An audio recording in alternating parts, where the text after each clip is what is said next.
Hello, everyone. How are you doing today? Welcome to the Alaska Theater Festival, presented by Theater Alaska, and the new play reading of Once Upon a Tide by Frank Henry Kosh-Katas. Where is he? There he is. Theater Alaska acknowledges that our festival includes performances on the traditional lands of the Akwan. We would also like to recognize the Takuquan to the south, Kunalshish. Theater Alaska brings vibrant theatrical events directly into community spaces. We are theater for all and create accessibility to the arts through equity and inclusion. Please check out the Neighborhood Cabaret that closes out the Alaska Theater Festival from May 26th to 30th this weekend. We'd also like to thank Juneau Arts and Humanities Council for being our production partner, Alaska State Council on the Arts, and the Rasmussen Foundation for their support, and KTOO for their media sponsorship of the festival. Also, a special thank you to Juneau Community Foundation for their support of Frank Henry Kosh-Katas and is the recipient of their Individual Artist Award. Thank you. If you would like to support the work that we do at Theater Alaska, you may donate by visiting our website, www.theateralaska.org, or there is a handy-dandy QR code in your programs. Also, we have an online auction that runs from May 26th to the 30th. It's in your programs, and you can look at the auction items on our website. This is a work in progress. This is the first showing that Frank is doing of this play. It is not quite finished yet. It's not. I believe you've completed Act 4 today. Right. It's gonna get really angry in here. Right. Yeah. Yeah. Up until the beginning of Act 4, which is the final act, and that's what we got. So enjoy it up Yeah. to that. Enjoy. And then afterwards, there's going to be a quick talk back that Frank is going to moderate. He will love to hear some of your thoughts about the play. So thank you so much for being here with us tonight, and enjoy the reading.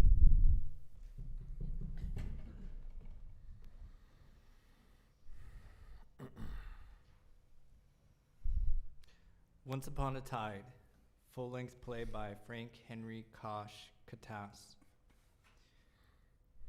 Setting, upstage and elevated. There is a platform that is made to look like a dock. Downstage, there is a large platform designed to look like a floating dock with pillars in each of the corners. The pillars have numbers on them to indicate the tide depth, 0 to 35 feet. The pillars move up and down vertically. Perhaps they are hidden below the stage. There is more to the downstage dock that is offstage. It can be indicated that there is a ramp somewhere that leads from the upstage platform to the downstage dock. There are a couple wooden benches, fishing pole holders, and the orange lifesaver ring on the dock. Act 1. Lights up on the pillars. Right now they are fully up, showing the number 15 feet above the deck, indicating a regular high tide. There are sounds of gentle water splashing against the docks. Seagulls, eagles, ravens calling, hummingbird zooming around the audience through the speakers in the house. Robert, 55, Plinkett, enters the right stage on the upper platform. He is wearing a very old dance blanket. He stops. A silence.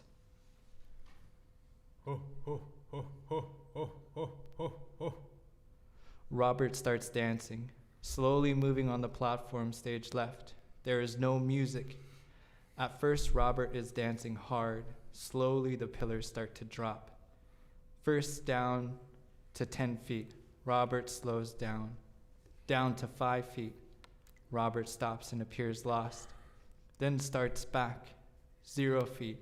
Robert is all the way stage left. He is out of breath. This is how I will end it. Robert exits stage left.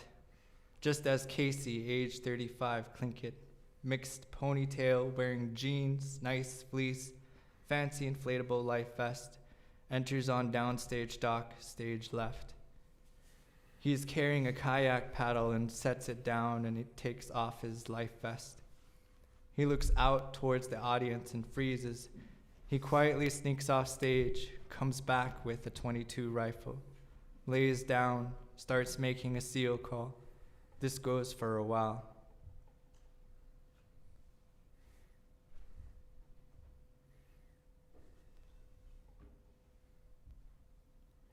Jordan, age 33, Tlingit, mixed, shoulder-length hair, wearing basketball shorts, Nike slip-on sandals, Under Armour sleeveless shirt, enters stage left and sees Casey laying on the ground.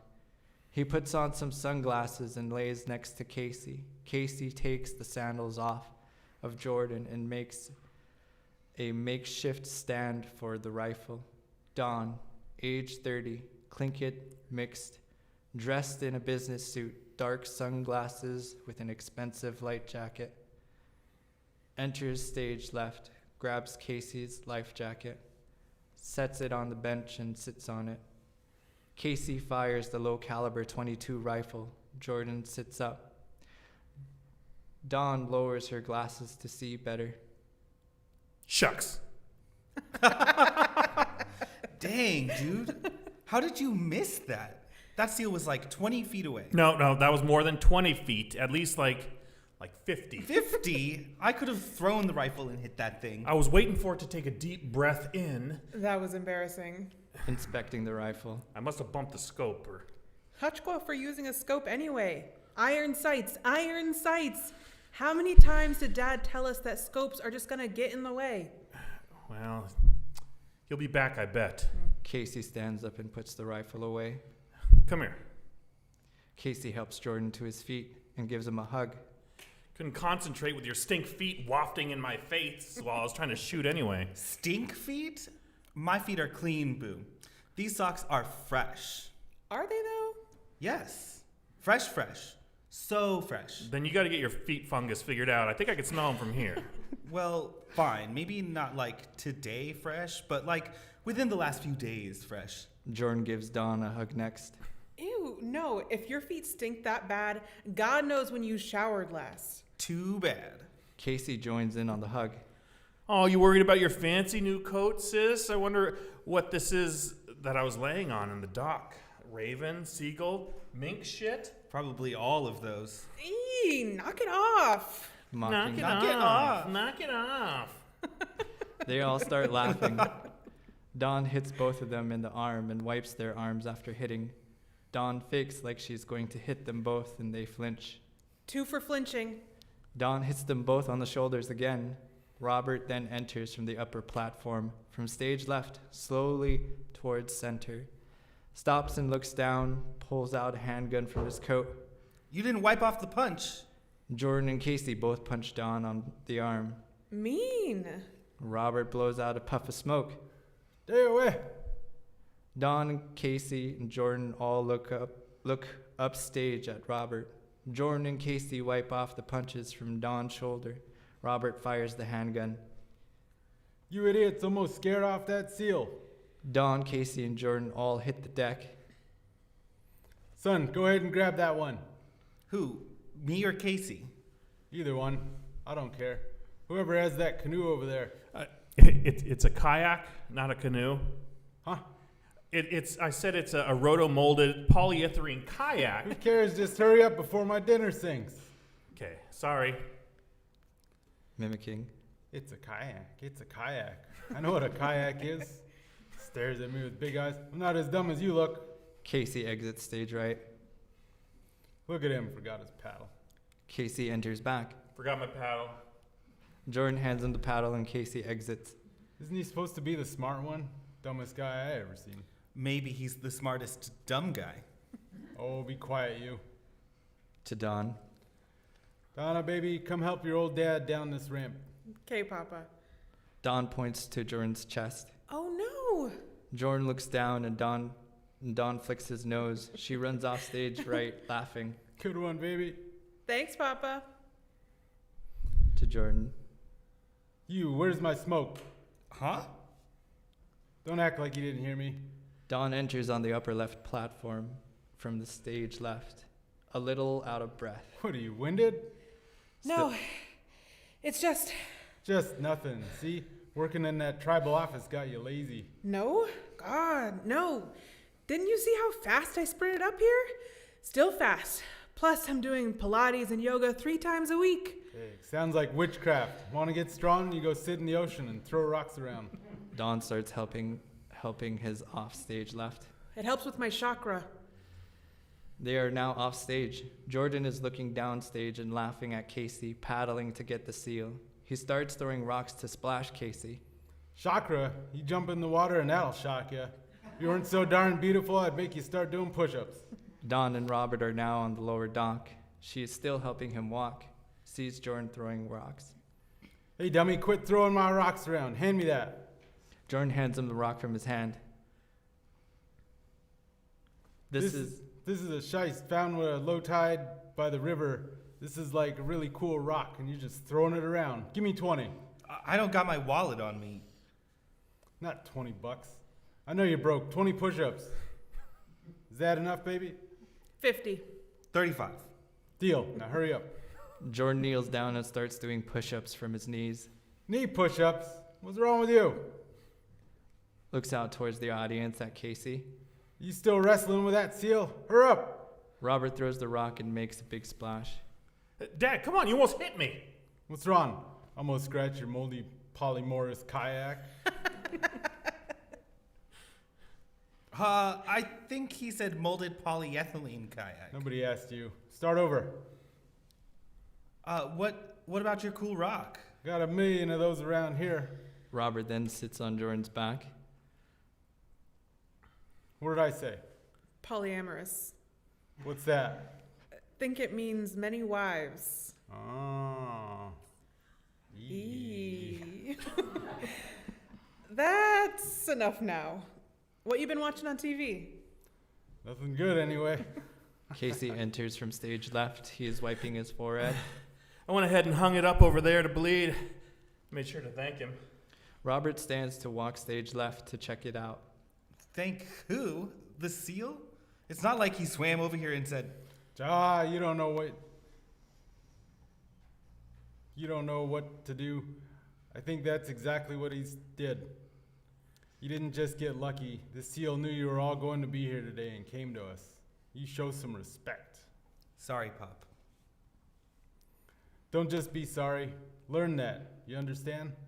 Aw, Good. Now what number are you on? like 30? 30. This ain't the prices, right? Tlingit einachta. Nusk, Tleka, no. Nusk, Nah, you can't even remember to count to 10. I remember. Good, baby. I'm asking him. Tleg, Deich, Nusk, Dakun, Kejin, Tledushu, Dachadushu, Nuskadushu, something Jinkat.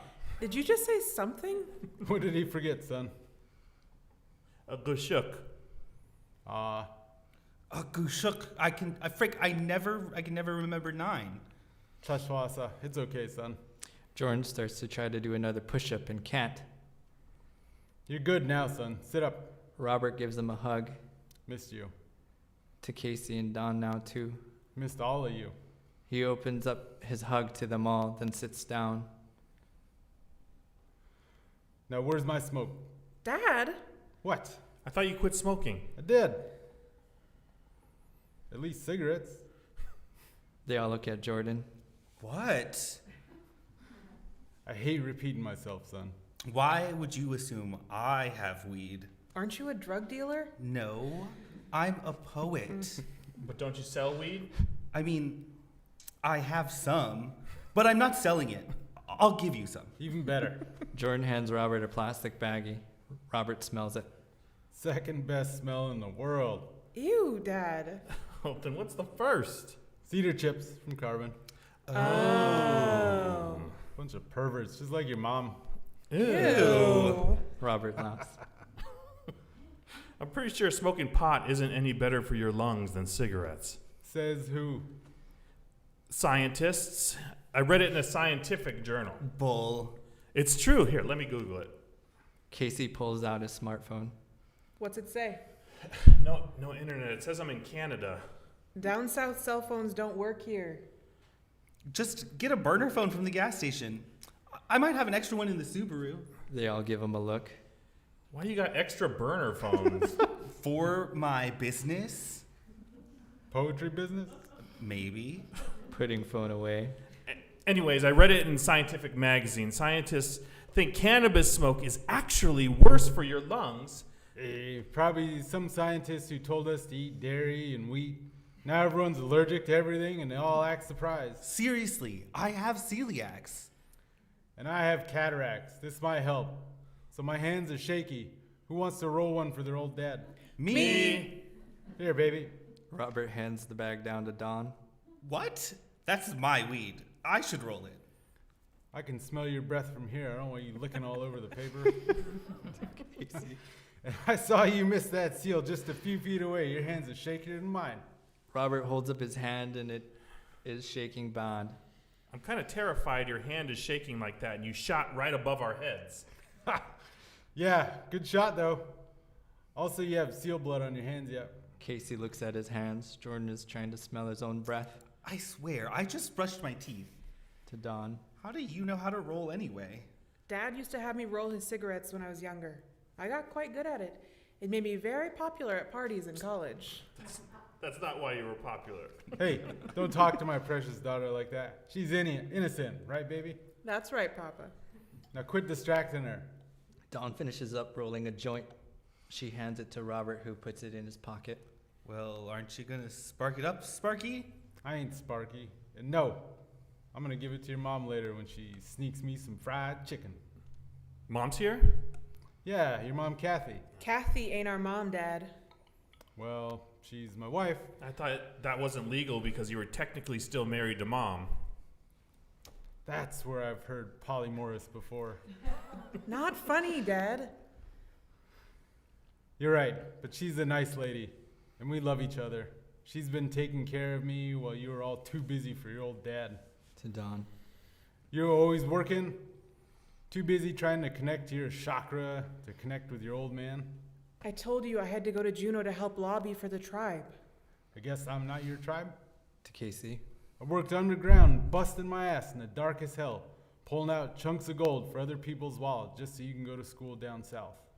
Degrees in science and engineering, and we never see you again. What? You can't do science here?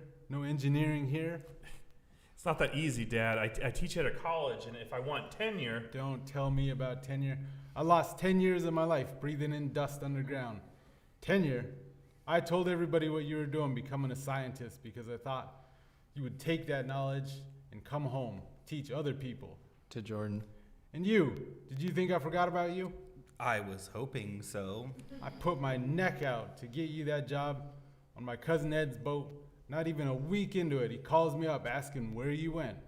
Said they stopped to unload your haul, and you disappeared. I told you all. I fell in love. In half an hour? It was love at first sight. Oh yeah, where is she now? It sounds like she is buying chicken for you. Long silence. To Don. Oh wait, Kathy? Oh yeah, well, I forgot about that. It's cool. I appreciate you introducing us. No problem, I guess. It was love at first sight, you see. Totally, I get it.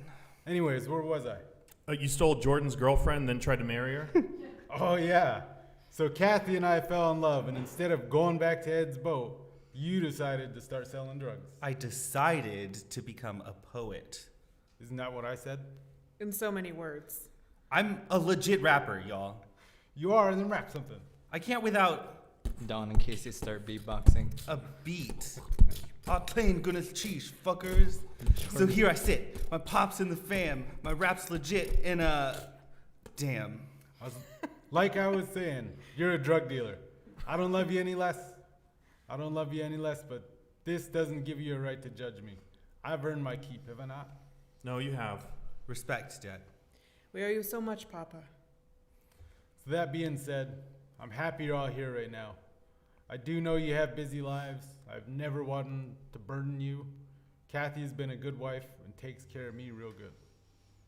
True, but isn't she bringing you fried chicken? You shouldn't be eating fried chicken right now. Doesn't matter anymore, son. No, it matters. The doctors have you on a strict diet for a reason. Nah, baby.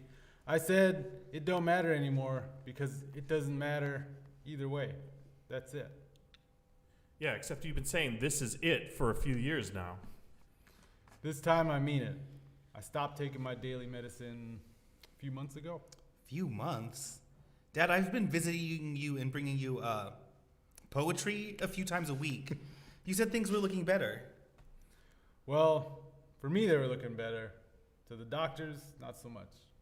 Didn't they watch you take the medicine? Yeah, I got good at hiding them. Lord bless me with chipmunk cheeks for a reason, I guess. Then, when your mom, Kathy. yeah, her, when she would visit, she would sneak them out, except the little blue pills, she made sure I took those. Robert laughs. Nobody else does. Geez, that joke's with a bunch of prudes around here anyways. I don't need blue pills. Strong. Okay, that's way too much information. Is that why you asked me to come up here? It wasn't for your birthday, was it? Nah, kinda the opposite, I guess. That's pretty dark, Pops. Nah, not dark, son, light. Look, wanted to see you all one more time, together. I look back and realize I wasn't a great dad, but I love you kids more than I had words to express. I don't think English has the words. They have so many words for hate, loathe, despise, detest. I feel like you are looking at me when you're saying those. No, but there's only one word for love. I love you kids. I love your mom. Kathy. Yes, Kathy. Well, I loved your real mom too. Unfortunately, she loathed me. I love that singer Madonna. I feel like that's new information. I love smoked oysters. Ew. But that's the point.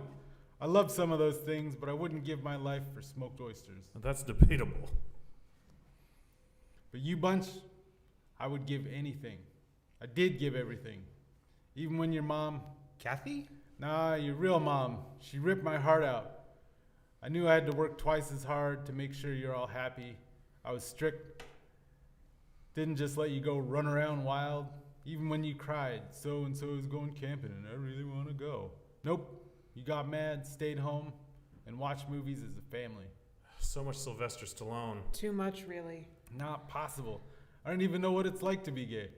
I would watch him fight anyone, anytime. I promise you, that's not what gay is. Oh yeah? I forgot you're gay. No, she's a lesbian. That's the same thing, idiot. No, you are all idiots. I'm bisexual, remember?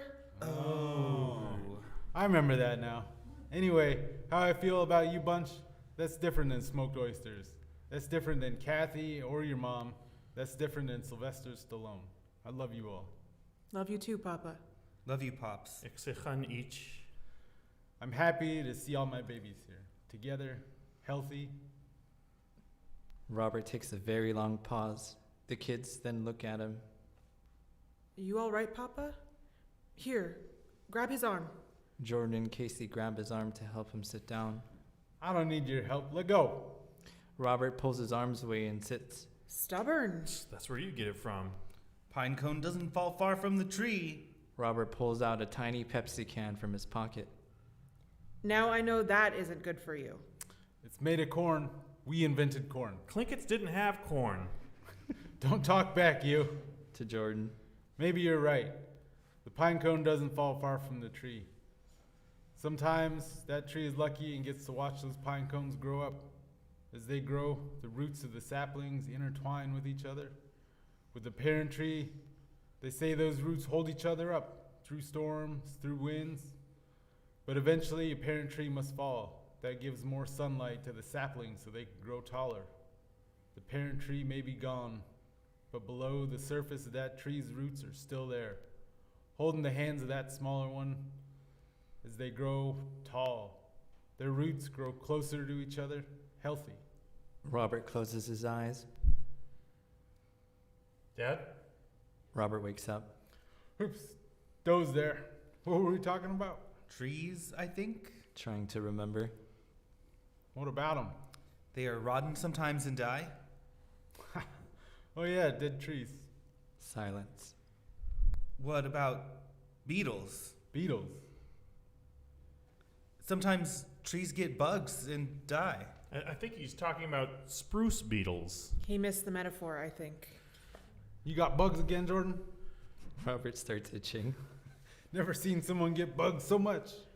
Remember when we called him Peter Pan because he got lice like 10 times one year and we kept going through peanut butter? Joke's on you.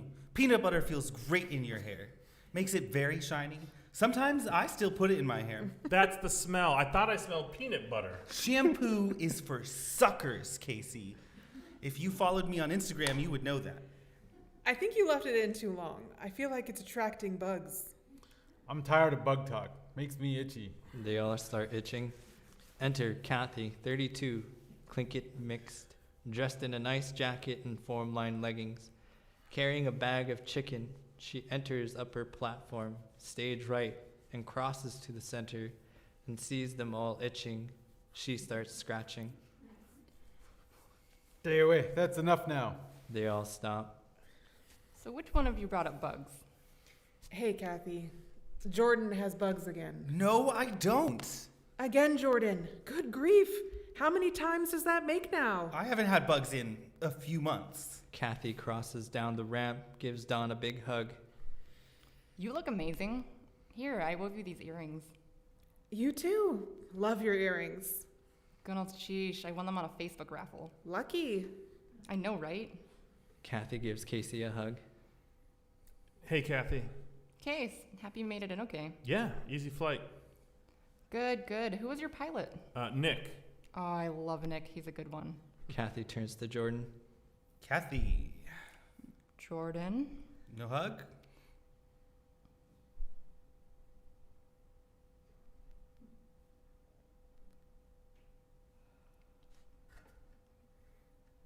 He smells like peanut butter. Jordan smells himself. Frick. Kathy turns to Robert. I've been looking everywhere for you. Your hospice nurse freaked out when I came to sneak you lunch and you weren't there. They're still looking. I snuck out and the lady running the rec center up there said that she saw you come here. Kathy looks stage left. Holy smokes. Is that a seal hanging there? Yeah, Casey there shot it. You did, Casey? Your aim has gotten better. No, Dad, you shot it. Long pause as Kathy slowly turns to Robert. You shot it? Jordan, give me 100. Jordan drops down to start push-ups. No, Jordan, you stand up. Jordan stands. Kathy walks to Robert. Give it. Give what? Dad, just give it. Robert gives her the pistol from his coat. Where do you get this? A friend at the hospital? How much did it cost? I bartered for it. We were trading people. Well, actually, Clinket people understood early on the value of money. Oh, be Oh, quiet, be quiet, you. Jay. What did you trade? One of Jordan's poems. You did, Dad? Wow, that means so much to me. That makes sense. You see, our people often would trade untangible things like songs and stories as ooh. Ja. I guess nobody wants to learn things. Mimicking Casey. Well, actually, save it for your college cocktail parties. You sound like one of them. Robert, I know you didn't trade it for Jordan's poetry. That shit doesn't even rhyme.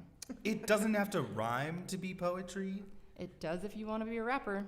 They are just complex rhyming patterns. Fine, it was weed. I traded him weed. The weed I've been bringing you? Everyone's weed.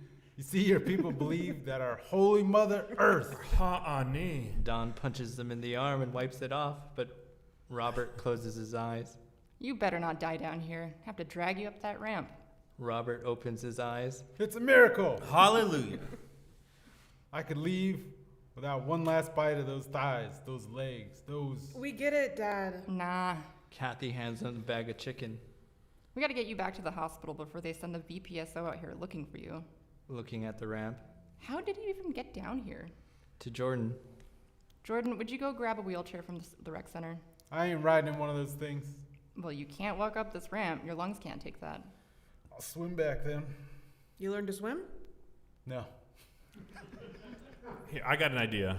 Casey runs off stage left, comes back with the harbor wheelbarrow. Hop in. That's fine. How is that any better than a wheelchair? Kathy and Don help Robert into the wheelbarrow and wheel him off stage left.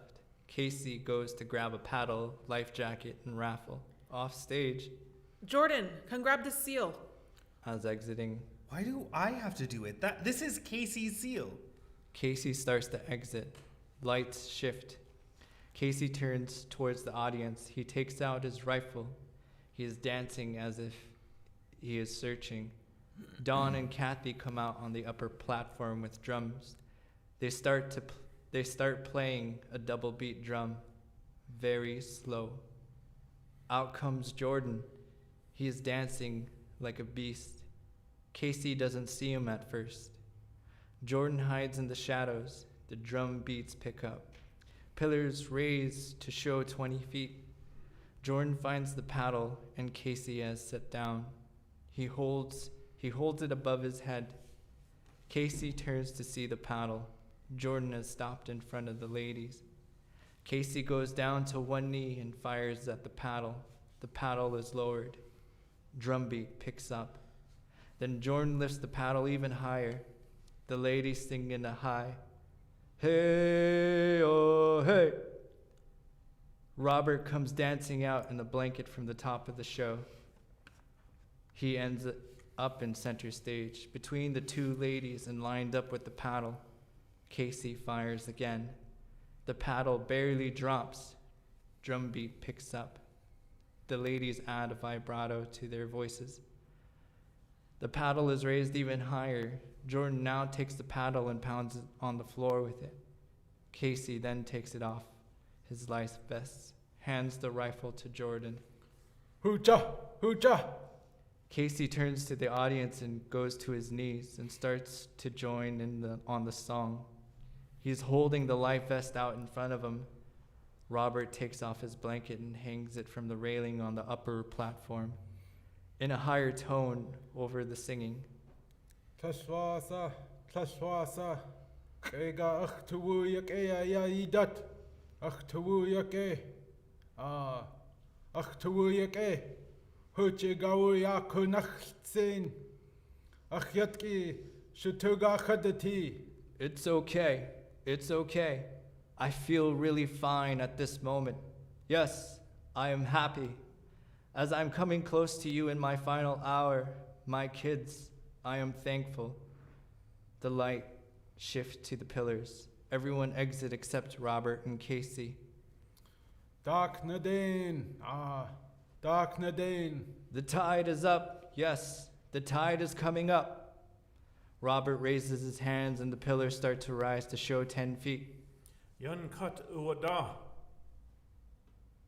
The tide has come up. Casey stands and turns to the audience. Light shift. Act 2. Casey grabs a fishing pole and some tackle from the stage, left, and re-enters. He takes out a brand new hook from a package and starts to tie on to the end of the line. I can't remember when I was supposed to loop and when I was supposed to swoop. Can't tie the knot, then tie a lot. That was always my motto. Yeah, you never laughed at that one. Just inspected my knot and say something like, Not how I would have done it, but hey, maybe you know more than me. then as soon as I hooked into something, just like clockwork, the line would snap.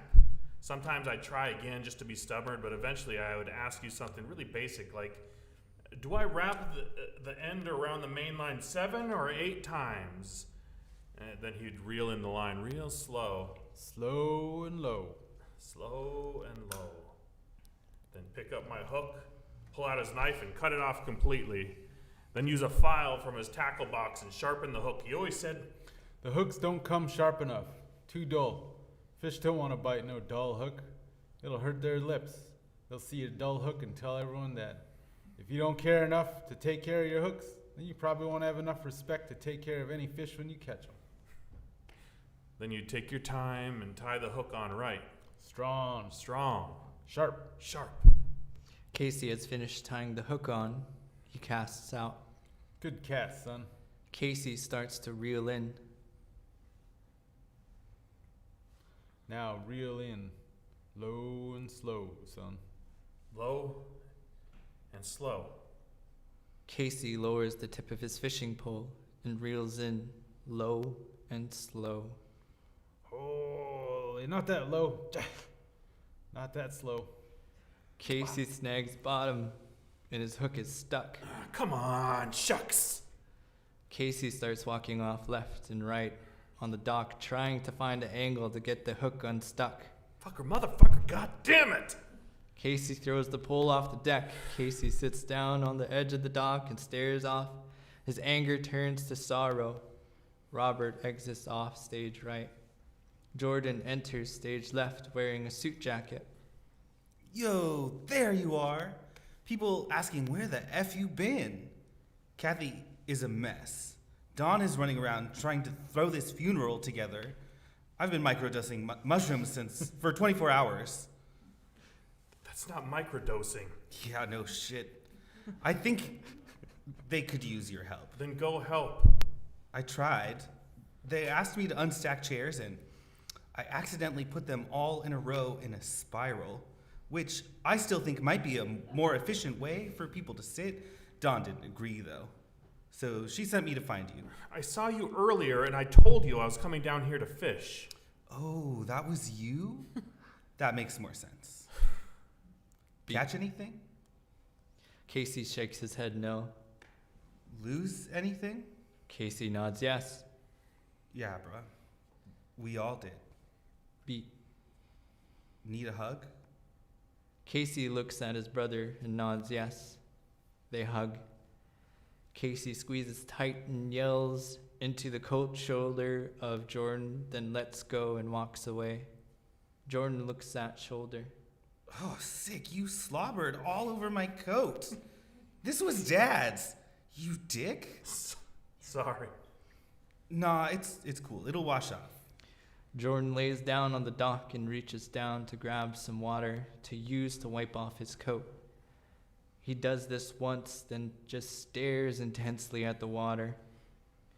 Dawn enters from stage left. He has changed into nice black clothing. Geez, there you two are. What the heck are you screaming around about down here? Casey lost a fish. No, I didn't. I lost the pole. Huh? That's not why I yelled. I don't know why I yelled. Well, there are a ton of people showing up to pay their respects to Dad. I could use some help. I'll help. No thanks, dipshit. Last time you helped, you were sitting on rows of chairs, pumping your fists and doing your own yelling. Well, you can't tell me those chairs didn't remind you of Falcor.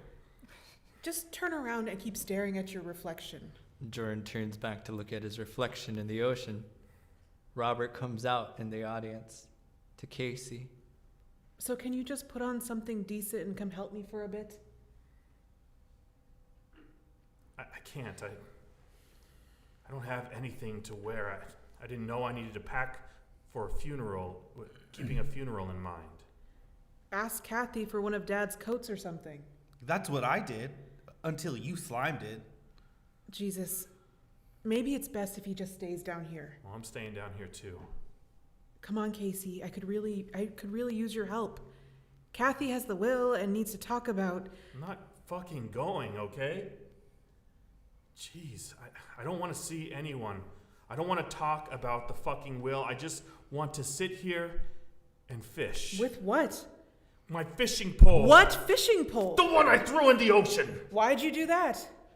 Because the line got snagged and it snapped. Well, Hutchqua. Hutchqua. Jordan looks up quickly to himself. Hutchqua. Hutchqua. That's what you get. Yahweh. Oh, me Hutchqua. Yeah, you Hutchqua. That's what you get for being a little crybaby. Still to self. Hutchqua means that's what you get. That's what you get. This is what we get? Gee, I'm sorry. My fucking dad just died. Remember? Give me a break. He was my dad too, Casey. Did you forget that? This is Hutchqua to us all. But how come? Yeah, except you get to see him all the time. I was down south. Yeah, dude. We did see him all the time. We were stuck right here, in this small town, while you were off living in Seattle, acting fancy like some big shot. Oh, I know what to do. Hachkwa means... Oh, yeah, acting real fancy, Don. Barely afford housing, driving for hours each day. I wish I could have moved back. Been here. I didn't know how bad Dad's lungs had gotten. You should have told me. Shit. If you would have talked to him ever, you would have figured it out yourself. You think I didn't have dreams of living down south? Warmer weather, cheaper produce, nectarines. I didn't know what a nectarine was until I went down south. I dream about them, Casey. Like dreams of me literally just eating fresh fruit. I miss that. I miss access to things. I miss Target, Casey. Just walking around Target. It's what you get. Yeah, where? Thank you, Jordan. I do deserve Target. I miss dating. I miss the freedom of going on a date and not having everyone talk about seeing me. You try explaining to a dude here that you like both men and women equally without them thinking you just like threesomes. But you know what? I knew that would be a sacrifice to make if I moved back. But our tribe invested in us to go to school. I had zero intention of coming back here. I always thought, as soon as I graduate, it's 2 birds in the wind and I'm never looking back. Then the tribe sent me a calendar of students in college, and there I was on the cover. Dad was so proud. I guess he was at the store handing them out to everyone in town. He even signed my picture. It was then I decided I was going to come back home. I didn't know how or what I'd do. I just wanted to be useful. That was 10 years ago now. Pause. So you haven't gotten laid in 10 years? That's what you got from that story? I got your message loud and clear. Robert nods. Don and Casey look at each other confused. You did? Yeah, buddy. Loud and clear. Hachkwa means that's what you get. Like, you did something wrong, and the world is correcting that wrong with the punishment. So, like, it got me thinking, what happened in order for the world to punish Dad's lungs? I mean, smoking 2 packs a day, probably. Nah, well, yeah. But also, did you know that Dad spoke Tlingit growing up? Yeah, he told me that. But did he tell you that's all he spoke? He told me that Grandma and Grandpa lived on an island somewhere and raised them all in Tlingit.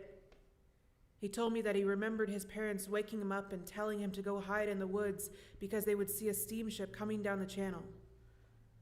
I guess they were looking for him to take him to boarding school. Grandma and Grandpa would tell them that he died. They even had a fake grave marker for him. But eventually they caught him. Came when Grandma and Grandpa were out fishing, snatched him up and took him away. Said he never spoke Tlingit again.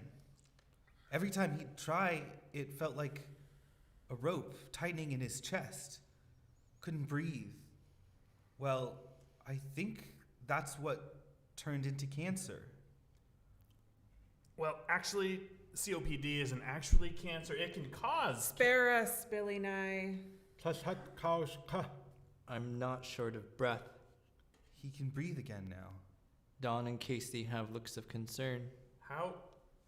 How? Oh, hi. You certainly are, but how do you know this? I don't know. The water told me. Yikes. We are in for a long night with this one, I think. For sure. Kathy enters on the top deck. There you all are. Perfect. I need y'all to come inside and start guarding the body. But first we gotta talk about the will. Will? Dad had a will? Who's Will? Yeah, our lawyer friend helped us with it. Lawyer? Yeah, I think we should all go inside and I'll give him a call. Dad didn't have any money left. Yeah, Mom made sure of that. I know he didn't. I think it's best for you kids. Kids? We aren't kids. You're a fucking kid, Kathy. Why are you acting really weird all of a sudden? Bad vibes, for sure. If Dad didn't have any money, then you don't have anything to worry about, right? Well, I guess not. Then just tell us right here. Pause as Kathy considers this. Okay. Your dad. He didn't have much money, that's true. Every penny he gave away. Like it was going to rot. He gave it away. He moved into my place after your mom. When Mom took everything. Well, that's kind of true. Your dad gave her everything he had. Had to find her in Seattle and gave her every dollar he had. He hoped she would just snap out of it and get her life in order. What good that did.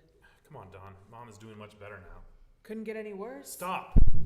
Stop. God, such a mama's boy. Dang, I always thought Mom loved me the most. They all look at Jordan. Casey and Don shake their heads. Damn. He didn't have any money, but he had some objects, some artifacts that he kept. His at-oo? Yeah. But those don't belong to him technically. They belong to his clan. Yeah, well, our lawyer seems to think that he's been keeping care of them for so long that it sort of does belong to him. Possession being 9/10 of the law. Possession? Not that kind of possession. Go back to your reflection. Will do. So we thought, You mean you thought? no, your dad thought this as well, that maybe I should get this blanket. You! Oh, hell no. Hold on, let me finish. So I get the blanket and sell it. No, nuh-uh, fuck that shit. Your dad thought, When? when what? When did Dad think this? We knew that his time on this earth was limited, so we got this will done just a couple months ago. That's what I thought. Dad was in no mental space to make those decisions. B. What? What do you mean mental space? To Kathy. You want to tell him or should I? Don doesn't say anything. Dad has been forgetful lately. Like how so? Forgetting his medicine? Well, yes, he definitely did that, but a couple times he forgot he took them or not. We ended up having to pump his stomach because he ended up taking the whole week's worth in a matter of an hour. That's when he decided to not take them anymore. We couldn't change his mind. But just a couple days ago, he seemed fine. Yes, a lot of the time he was fine, was himself, funny, charming. Then sometimes he'd get lost in my apartment, or we would find him at your old house trying to use the keys to get in. Stay away. No more. Wait, you knew about this too? Jordan nods. And nobody told me? What the heck? I'm sorry, honey. Oh, stop with the honey and kids and all this bullshit. You only knew Dad for like a minute and suddenly you think you're our mom? Get out of here with that. You have no right to even be here talking to us about his clan's business. You especially have no right talking to us about it. Have you even checked with his clan? Heard what they have to say? Your dad said not to. Yeah, because even he knows they wouldn't stand for it.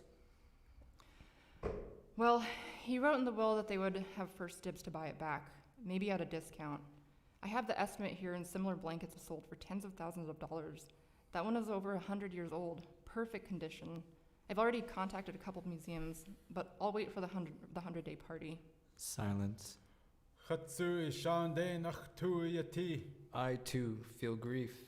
Robert walks off stage to Kathy. I think you should just walk away right now. Kathy exits. Silence. We need to go and guard the body for the night before the funeral. Jordan stands. What about Kathy? We'll deal with her in the morning. We have our clan obligations tonight with Dad. Jordan gets up, hugs his sister, then quickly exits stage left. Hurry up. I ain't going anywhere. I got plans. Casey pulls out a bottle in a paper bag. Don forces a smile. Is that a wish cooler? Casey nods. But you don't drink. I am tonight. You are a terrible drinker. You used to barf if the doctor gave you cough syrup. Well, I'm getting inebriated tonight. Inebriated?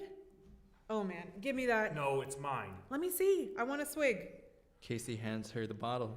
She looks in the bag. A 40? Really? Gross. I didn't know what to get and I panicked. I thought I'd pour one out for my homies. Don unscrews the top of the bottle. I promise, none of your homies, Dad included, would have appreciated this. Don chugs. Oh man. That brings back memories. Horrible, horrible hungover memories. She hands it to Casey. He smells it and gags. That's what I thought. Don pours some out into the ocean. For the homies. Now let's go make sure no evil spirits fuck with Dad tonight. I found your N64 so we can stay up all night and play. Okay, but I call the good controller. Yeah, I assumed as much. I call Princess Peach. You do? Yeah, she's a babe. Agreed. Don exits stage left. Casey starts to exit. A drum hits and stops Casey in his tracks. Lights shift. The drum hits again and Casey looks at stage right. Jordan comes out and starts playing a large box drum. The pillars shift to 25 feet. Casey walks up to Jordan and starts pounding the box drum as well at the same beat. Casey picks up the drum and comes to center stage and turns out. Jordan dances. On the top deck, Kathy and Don are carrying out the blanket, but they are behind it as it's held open so the audience can see the design. Jordan dances up to Casey and they double the drum beat, with them altering, pounding the box drum. Robert enters from the audience. He has a walking stick and is using it to pound the floor. In a high oratory tone, Yeah, Katsu Achtuayati. Yadu Uyat on Hun. how very much I too feel grief. Here's her robe. Here she stands with it from behind the blanket. Yeah. Gunal sheesh. That's it. Thank you. Achtla du eat it. Achji Yeuti. Klachwasa Klachwasa Shtuga Kasti Hutsu Khatsu. Yes, my mother, her robe. I own it in a place of her. How proud she is to be wearing it. Me too. From behind the blanket. Hawassa. How very much. From behind the blanket, Don and Kathy grab each end of the blanket and tear it halfway down the middle. Kliek. Stop.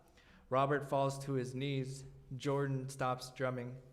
Casey continues beating the drum to keep the same rhythm but struggles, then falls down exhausted. Don and Kathy rip the blanket in two. Stay away. That's enough. Don and Kathy exit on opposite ends of the stage. Jordan picks up the box drum and exits. Robert stands and crosses onto stage. Kleich ish. Kleich. No, Dad, no.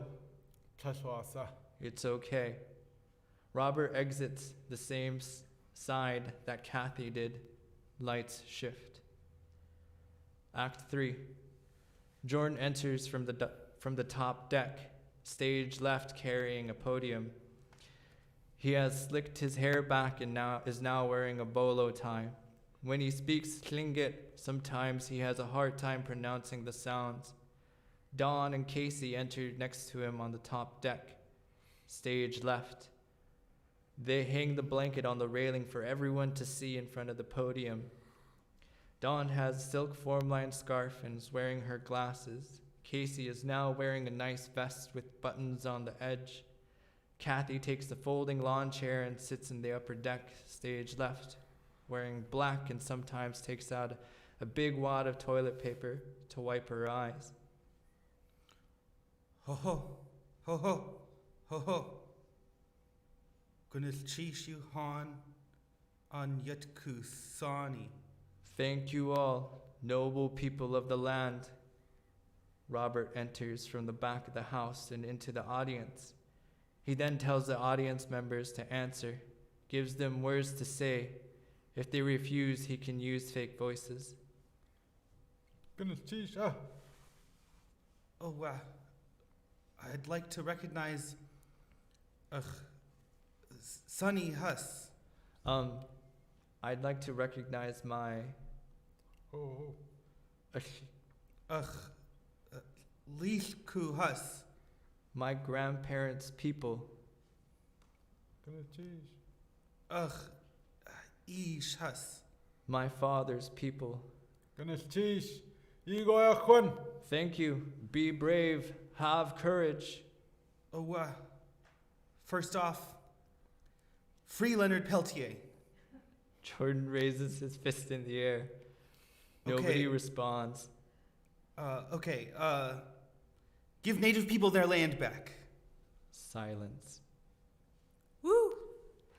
Heck yeah, sis. Anyways, these last 100 days since Dad walked into the forest. Actually left in his canoe. Oh, yeah, well, since Dad left in his canoe for the last time. Actually, either way works fine.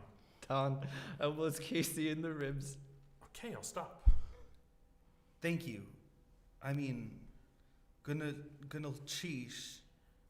Since Dad passed on 100 days ago, I've been thinking. Beat. I know that it's not something I'm known for, but I have been thinking. Dad never got to speak his language. Our language got stuck in his throat. Despite his best efforts, he couldn't speak Tlingit.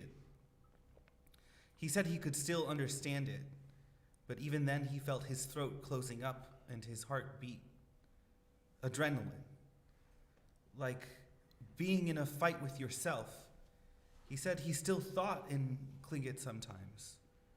Not sure what that meant, but I imagine it must have been torture to think in such a beautiful language like Tlingit and have it come out in English. Sometimes the words would come out in strange orders.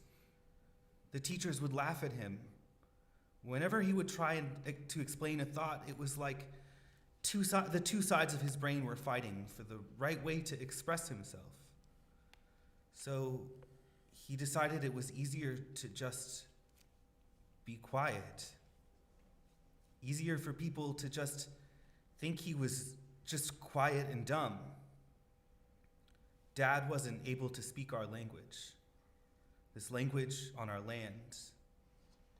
He was ashamed of knowing these words, so he didn't teach us, couldn't teach us. So I've decided to learn it myself. I'm ashamed that I don't know it. If you know how to speak Tlingit, I challenge you to only speak Tlingit to me. Yequiti. Dawn and Casey start to clap. Kathy stomps her feet.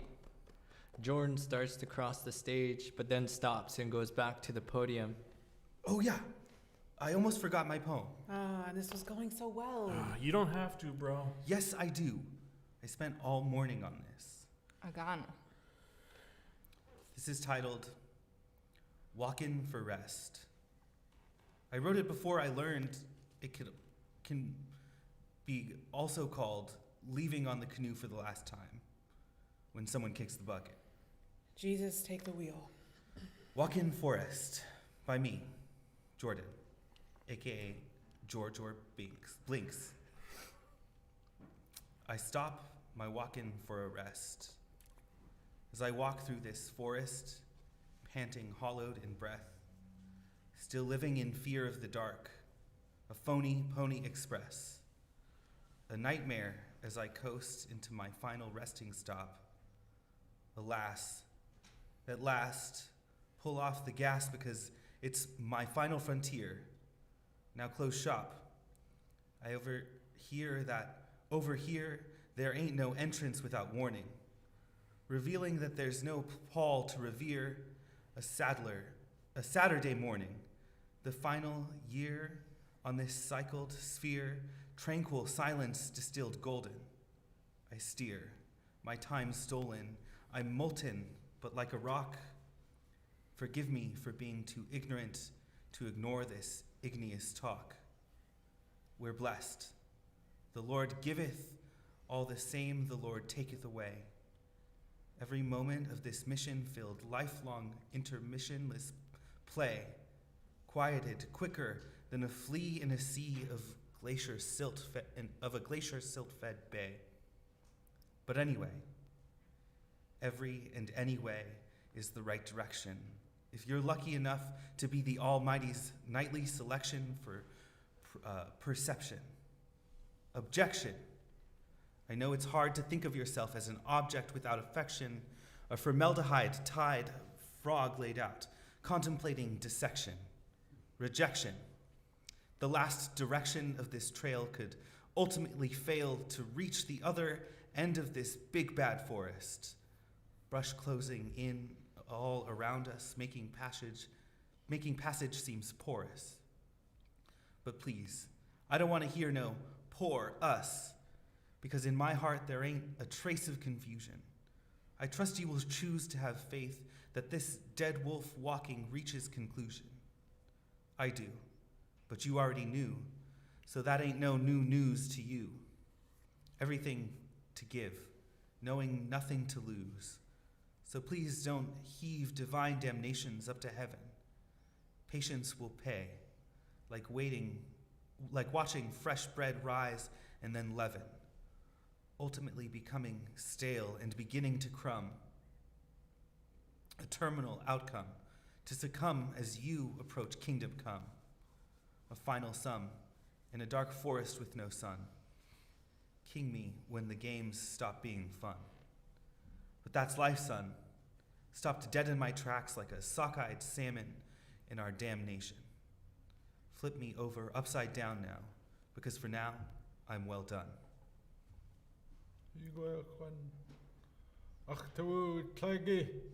I'm proud. Holy shit. What just happened? Was that good? I think so? Yes? I'm absolutely shook right now. Same, dude. Same. Gunas chish Hooch aya. Thank you for that. Thank you for that. This is over. Jordan walks stage right. Dawn hugs Jordan as he moves and steps up to the podium. Dawn lifts her sunglasses. Wow, that's a tough one to follow, little brother. Where the heck did that come from? My heart, boo. Boy, I'll say. Jeez. Anyways, so where do I begin? I tried writing something like 20 times. I had 100 days to try and organize my thoughts and things to say about my dad. Our dad. Dad. Beat. Dawn trying to keep it together. Dad was my hero. Through and through. He was someone I could always count on. Whether it was when I first dropped out of school in Montana, he just told me, That's okay, baby. We can't always control the tide. The tide is stronger than us. The best we can do is ride it out. No sense in fighting it. If the tide is too strong for you on that beach, you can't wait it out for a while. Find another beach. even though he had paid for that semester already. I mostly came home because I missed the ocean. That, and I had my first heartbreak. I stayed with Dad until I found a different school to attend in Bellingham. I tried to give him my key before I hopped on the ferry, and he just stared at me. That's yours. I don't want it. What do I need 2 keys for anyway? Turns out he lost his only key for a couple years and just left the door unlocked. Nothing worth stealing around here anyway. Dad was my rock, my foundation. I didn't know how he would react when I came out to him. He just said, Guys, girls, whatever. Don't change nothing. Life is short, baby. Anyone gives you any shit about that, they can come and meet. Picks up one fist. Thunder! Picks up other fist. And lightning! luckily I never had to send anyone to meet thunder and lightning. Beat. Dad was my rock. But when he needed me, I feel like I let him down. He was so strong. Never once did he cry. Not Dad. Never. He was the piling that our house stood upon. Then when he needed us to help him hold up the house, we failed him. Now it feels like our house is falling into the ocean, and somehow it is my fault. I should have been there for him. I failed you, Papa. Clyde, Nope. I'm sorry. Dawn crosses backstage right, puts on her dark glasses. She is hiding her crying. Tashwasa Krati Akhiadi. It's okay, my baby. Casey crosses to the podium. Sometimes it felt like I didn't really know Dad. Growing up, it felt like Dad was a mountain, this big, huge thing that towered over you and everyone looked up to. But to me, he was just this mountain that was there. I thought sometimes maybe life would be better without this mountain, like we can get more sun. Maybe the clouds would just pass over and it wouldn't rain as much. Then I couldn't picture life without it. Mountains provide rivers for our salmon protection from the northern winds. They're familiar. Maybe he was like a mountain on top of a glacier, and every year that glacier melted a little more, and you would learn more and more about the mountain behind it. The mysteries came to life. Maybe that's what it was like growing up. More and more, Dad became exposed. What you thought was a powerful base of a mountain, after the glacier melted, you would see is scraped away to rock, unstable, exposed, but still standing strong. Maybe Mom was that glacier, and when she left, our mountain suddenly wasn't as intimidating, and it had to work even harder just to stand up. I mean, Dad was never afraid of work. Decades of work underground as a hard rock miner wrecked his body. It wasn't until recently that he did that for us. One of the only ways someone could support their family around here without a high school diploma. Dad didn't make it past the 9th grade, but he supported a single income. Even when Mom was here, he didn't work. Or she didn't work. He thought she was taking care of us while he spent weeks at camp, but she wasn't here either. I took care of us. Hot Pockets for dinner. I always thought it was so cool that Dad was a miner. I told him one time I was going to be a miner like him. And this was one of the only times he raised his voice to me. if I ever see you with a drill in your hand, I'll kill you myself. If you want to be down there in that darkness, you better have a pencil in your hand as a scientist or an engineer, not a miner. You're too smart for that, boy. You hear me? I heard him. So I studied science and engineering. But I didn't go underground. I planned drainage systems for new neighborhoods for rich people working for Amazon. Dad always thought I was coming home someday.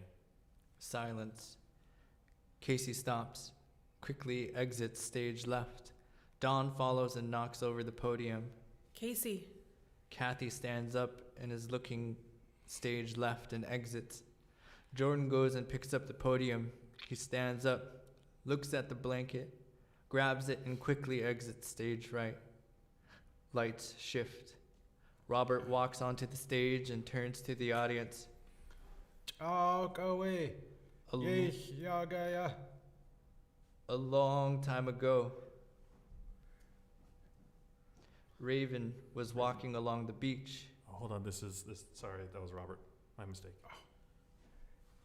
Raven was walking along the beach, singing a song. Robert is telling the story with sound effects and movements. Robert beautifully sings a few vocables. Keep reading that. Ed Littlefield will figure out this song someday. Thanks, Ed. Thanks, Ed. You see, back then, Raven was known for being the best singer in the world. Better than the robin, better than the chickadee, better than the loon. And certainly better than a blue jay. If you heard a raven sing, you'd become hypnotized and enchanted. When suddenly, Raven came across a big log floating along by the beach. This log was covered in sea snails, big ones, small ones, regular ones, all kinds of snails. Raven landed on this log, and some of those snails jumped right off into the ocean. Raven hopped, and even more fell into the ocean. Raven then had an idea. He started singing. Those snails couldn't move, enchanted by his beautiful singing. She turned and took a step in that log and turned and flung some of those delicious snails into the air. Raven caught them right out of the air. Another one. Another one. You could hear the snail's voice echo as they dropped down his throat. Then Raven did it one more time, and this huge snail flew into the air and dropped into Raven's open mouth. But this time, the snail didn't go down his throat. It was stuck. The rest of the snails snapped out of it and jumped out into the ocean off that log. Then Raven heard something talking from his own throat. "Spit me out, Raven." Raven, throat stuck, managed to say, "Who's there?" The voice spoke again. "I'm a hermit crab. Your tricks don't work on me. If you want to live, then promise me you'll never enchant anyone with your singing ever again." Raven agreed, but the hermit crab was smart, knew better. So the hermit crab snipped off part of the raven's voice box that created beautiful songs. Then Raven spit up the hermit crab, who jumped off the log, holding the singing voice in his claws. Raven tried to sing. Nothing came out. She tried again. Nothing. Raven gargled some water, and a noise came out. The water stuck in the hole the hermit crab made in her throat. Raven tried to sing and came out gurgling sound. Again and again she tried, and that sound became her song. Still to this day, so Raven went along her day, hopping along the beach. Lights shift. Act 4. It is nighttime. Robert exits. The pillars are above the highest numbers marked. Casey and Jordan enter, pushing the dock wheelbarrow with a blue tarp on it. Holy smokes. Look at how big the moon is. Well, that explains the tide being this high. What time is it? 4:20 somewhere, bro. Seriously, what time is it? 10:30. Okay, Uncle should be here any minute. Think Kathy noticed it's gone yet? I don't know, you think she saw you take it? I doubt it. I ran out of there pretty fast. Beat. Jordan starts singing. Sometimes I run, sometimes I hide. Sometimes I'm scared of you, but I really want to hold you tight, treat you right. Shh, we're supposed to be sneaking around. What are you frickin' doing? It's Brittany, bitch. I know it is. I love her. But now is not the time, all right? Kate, I'm just nervous, that's all. About what? About Kathy? This isn't her blanket to sell. Nothing to be nervous about. Uncle's going to take it and keep it for their clan. I know, 5/10 of the law or whatever. 9/10 of the law. You know I never learned fractions. There's a gunshot. Holy shit! Don enters from stage left holding a pistol. I don't know what call you were doing, but that seal came right up to you. It was Brittany, bitch. Shit, I'll remember that for next time. Should I paddle out and get it? No, we've seen you paddle. It'll float here in a minute. Or maybe Uncle can grab it when he gets here. This one is mine, by the way. I don't want you two idiots burning the fat and ruining the seal oil. That's what we have so far, ladies and gentlemen. Thank you so much. Good, stand up and bow. Up and bow, everyone. Let's give it a hand for the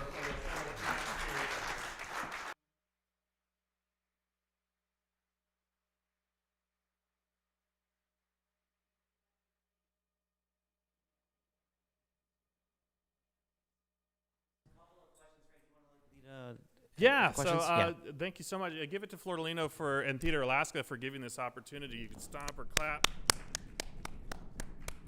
Thank you so much for sitting here. Chi Shuhan. This is a fun little read we've been doing. Clearly, it has a little bit of the act left, and so we didn't want to give any spoilers away. So if this ever gets any legs and goes somewhere, you'll have to come back and see how it ends. So one of the things that I was writing specifically for this play, I love the idea of imagery and taking, something that's in my head and figuring out words and putting them into your head. And so, and painting a picture while I'm in there. And so a lot of that comes with this imagery and this idea, and it's what I use to help write. So I think one of the big things is I was curious about what imagery popped out or that you remember or stood out for you during this production, or during this reading, I mean. Perfect. Have a great night, everybody. No. I'm just kidding. Anyone?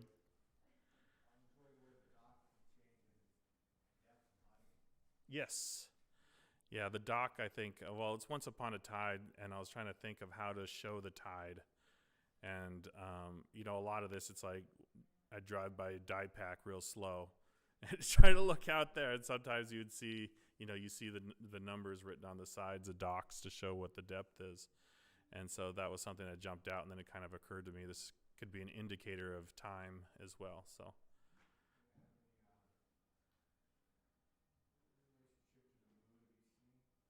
The moon? Oh, the mood. I didn't really think about that. Yes. Yes. I'm glad you caught that.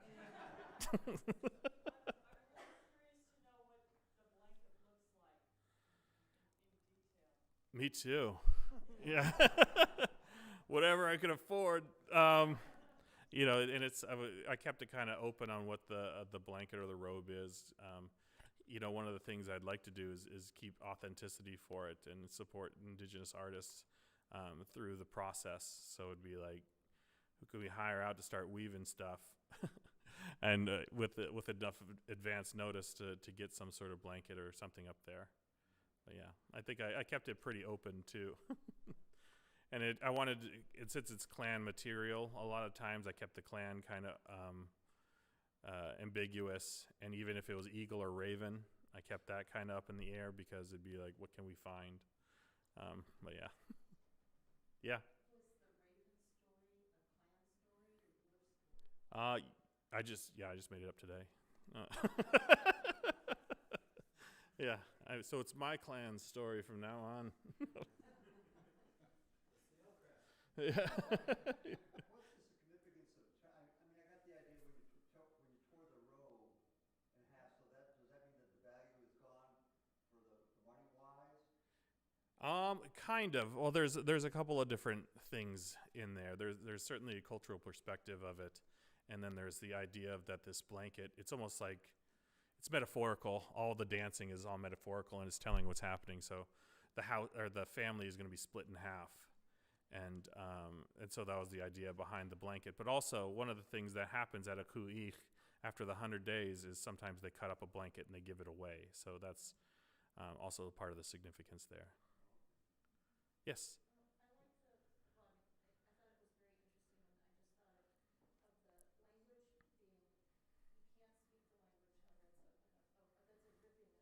Mm-hmm.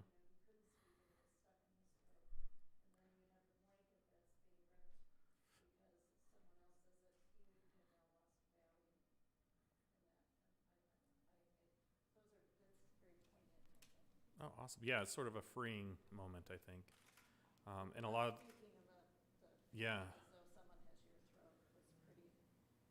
Yeah. Cool.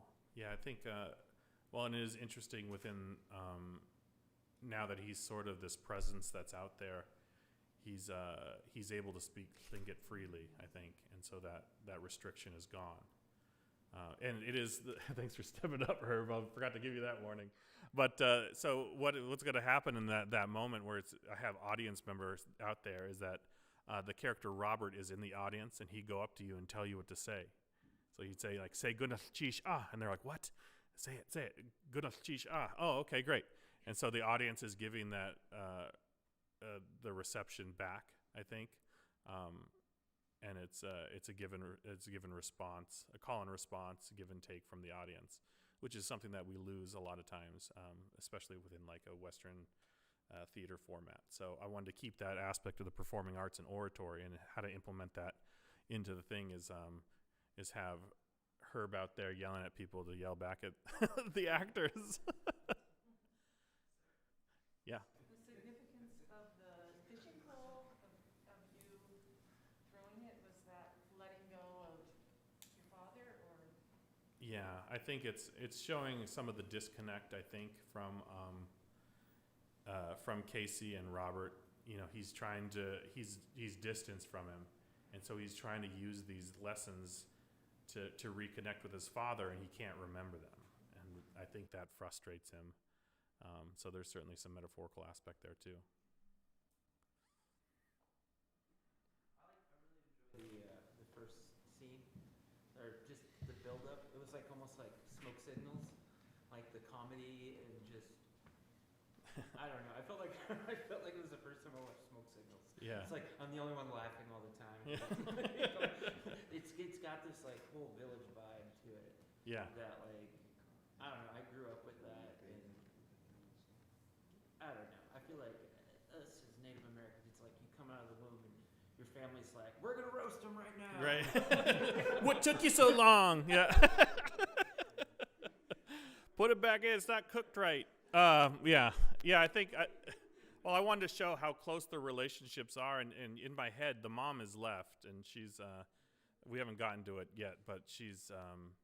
They explain where she is and how she's doing. You get the kind of the hint that she's not there, and so this was sort of a tight knit family, and the dad Robert talks about how the kids would want to go out and do things, and he was very protective and wouldn't let them go do anything, and so. And it was being very close with my siblings, we would sort of we still roast each other all the time. You should listen. Hopefully they don't have like transcribed our Call of Duty text because we're just roasting each other the whole time. People are like, you're so mean. But yeah. Wow. It took you forever to get here. Yeah. But yeah, so I just wanted to build what their relationship is, and even the dad's in it, which is sort of great. I think that's where they got it. And I absolutely got, our humor from my dad. He's a very, my best friend came to town to see him. And since we were little, I've known this guy since I was 5. And the joke from my dad, he would call and be like, hi, is Frank there? And he'd go, who is this? And he'd say, it's so-and-so. He goes, I don't know any so-and-so. And he's like, yeah, I live next door. I've been, and he's like, doesn't ring any bells. And then you'd be like, I've known you since I was 5. And he'd be like, oh, how's it going? And so he went and visit my dad yesterday, and he was like, who are you? And he was like, it's so-and-so. He's like, I don't know you. He's like, I lived right across the street from you guys. He's like, oh, hey, give me a hug. So it's like trying to capture those type of moments, and that type of humor is, it was funny because April up there in the booth, give the booth a hand, by the way. And so she goes, am I allowed to laugh? I go, no, you have to be Native to laugh. She was like, oh, okay. No, I was like, yeah, no, absolutely laugh. Yeah. So it was trying to set everyone up to knock them down, I think. And they did such a fantastic job of reading this. This is only the second time they've read this. Whole Act 3 and Act 4 they had never read before tonight. So, yeah, give them a round. So at 4:30, I sent them the script, and then so this is the first time they've read it. So this is just a testament to those wonderful actors that we have up here. And a couple of them was the first time ever being on stage, which I think is just fantastic. So yeah, that's just a testament to how well they did. Mm-mm. Because your dynamic together was of a familiar, fun, playful nature, like you had grown up together. Yeah, I think that's just how we are. It's the way our people have been since time. And thank you. Since time and here.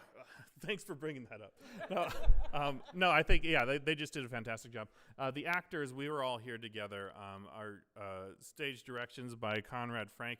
He just flew in last night, so give him a round of applause. He was like, "Is that today?" And I was like, "Yeah, man. See you in an hour."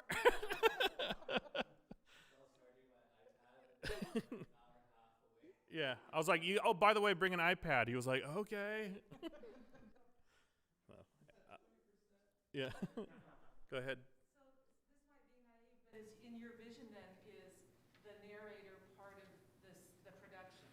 Not in this one. No, I don't think so. I think it was just sort of painting the picture, and Conrad did a fantastic job of painting that picture. He's really good. You should include that. I think so. We'll figure out something for him. Every time you say that, though, his price goes up. So, make donations. A little more, I braid my hair. Yeah. But yeah, and I think one of the things I wanted to really celebrate, it was like, man, I write some depressing plays. So I was like, let's try to write something with a little bit of humor. And so that also helped inspire the first act. And I was like, and I was taking a very intense premise. I mean, looking at the description of the play and then trying to take it and put it into a lighter tone, I think it was a fun challenge.